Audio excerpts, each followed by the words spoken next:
Good morning and welcome to today's devotion for Thursday, December 19th, 2019. And today we're going to be in Ezekiel chapter 21, verses 30 through 32. And it's titled Prophecies to Jerusalem. And it reads, "Shall I cause it to return unto his sheath? I will judge thee in the place where thou wast created, in the land of thy nativity. And I will pour out mine indignation upon thee. I will blow against thee in the fire of my wrath, and deliver thee into the hand of brutish men, and skillful to destroy. Thou shalt be for fuel to the fire. Thy blood shall be in the midst of the land. Thou shalt be no more remembered. For I, the Lord, have spoken it." Often we look at the world around us and wonder why evil seems to be blessed by God. And he seems to be withholding blessings from us who think we're living right in his eyes. God had chosen various people to execute judgment upon the Israelites, and they too may have been wondering why they, as God's chosen people, were being judged by Gentile nations.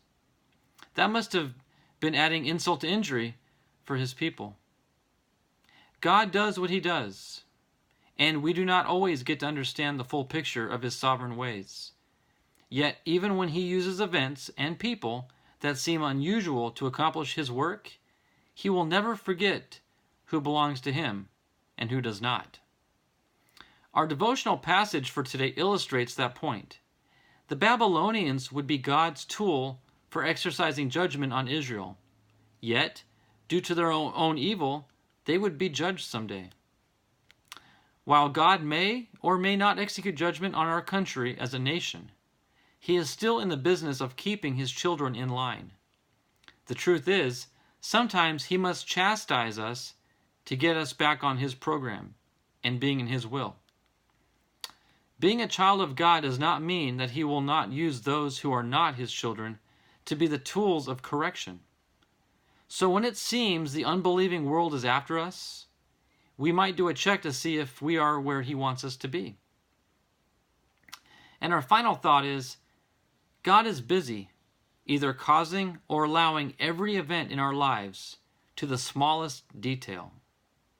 Just remember that in the end, his plan will be the best one. You know, when you think of the scale of how big God is, we cannot actually comprehend his awesomeness and his size, because we, as these minute little creatures living on earth, which are pretty intelligent, all things considered, we are but a speck, an almost invisible speck on the planet. Yet God is bigger than the planet. God is bigger than our solar system. God is bigger than the entire universe. So when we, as this little speck on a little blue planet, can't understand why things work out the way they do, and can't understand how the pieces to the puzzle fit, God is on the outside looking in at the puzzle, and he has a much bigger picture and a broader image to work with. So don't feel like God is limited as we are, because we can get stuck in a rut because we're in the puzzle, we're part of the puzzle, and we can't sit back like he does and see the whole picture. We just get consumed in the world around us. So when you do feel that way, just take a breath, step back, and turn to God and say, God, you're up there. I know you've got this. And let him carry that burden for us. He offers any time to take our burden off our shoulders. But we as stubborn people like to carry our own burdens for some reason. But God's like, hey, just give it to me, and I'll carry it for you. So when things get rough, when things get almost too much to handle, just give it to God. He's there and willing to take it for you. That's what he's there for.